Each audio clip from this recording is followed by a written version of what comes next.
To appreciate why market prices are essential to human well-being, consider what a fix we would be in without them. Suppose you are the commissar of railroads in the old Soviet Union. Markets and prices have been banished. You and your comrades, passionate communists all, now directly plan how to use available resources. You want a railroad from city A to city B, but between the cities is a mountain range. Suppose somehow you know that the railroad, once built, will serve the nation equally well whether it goes through the mountains or around. If you build through the mountains, you'll use much less steel for the tracks because that route is shorter, but you'll use a great deal of engineering to design the trestles and tunnels needed to cross the rough terrain. That matters because engineering is also needed to design irrigation systems, mines, harbor installations, and other structures. And you don't want to tie up engineering on your railroad if it would be more valuable designing those other structures instead. You can save engineering for other projects if you build around the mountains on level ground.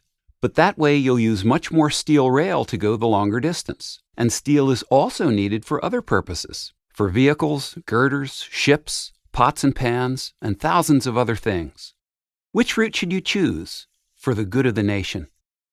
To answer, you would need to determine which bundle of resources is less urgently needed for other purposes.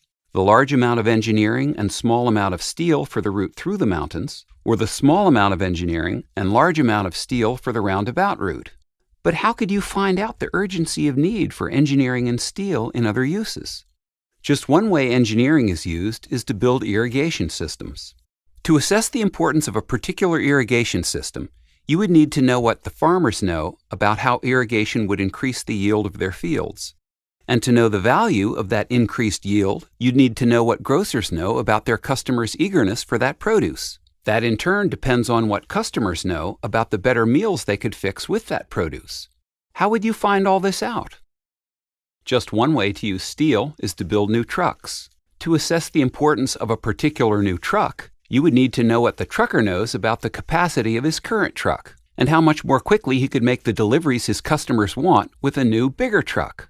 To know the importance of those deliveries, you would need to know what his customers know about the value of getting goods delivered. That in turn depends on what still others know about the uses of those goods at their destinations.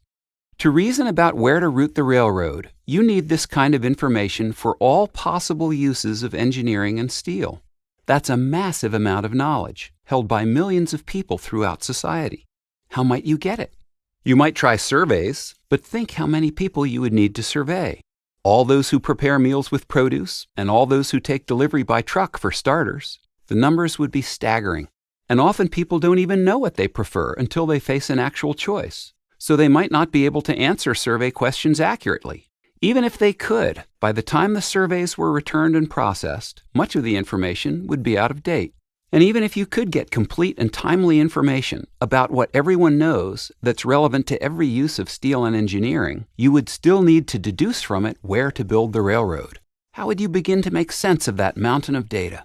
In the words of Ludwig von Mises, you would be groping in the dark. You would face what is known as the knowledge problem of central planning, the reason why comprehensive socialism inevitably fails.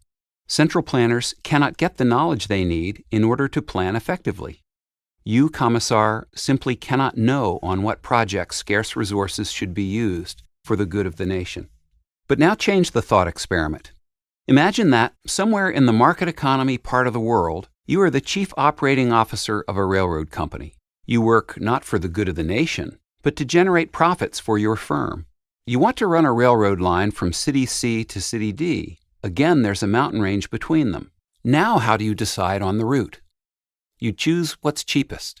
You would calculate the total cost of each route, for each one multiplying the amount of engineering required by the price of engineering, and adding that to the amount of steel required times the price of steel. Then you would choose whichever costs your company less. You might give no thought at all to the good of the nation, or society as a whole. But, and here's the marvel, by choosing the route that is cheapest for your company, you would thereby choose the route that's best for society. You would use the bundle of resources that's least urgently needed for other purposes. Why? Because those market prices you calculate with reflect the urgency of need for engineering and steel in all their alternative uses. For example, Suppose customers wanting tastier meals would buy better, more expensive produce if it were on the shelf of their local grocery.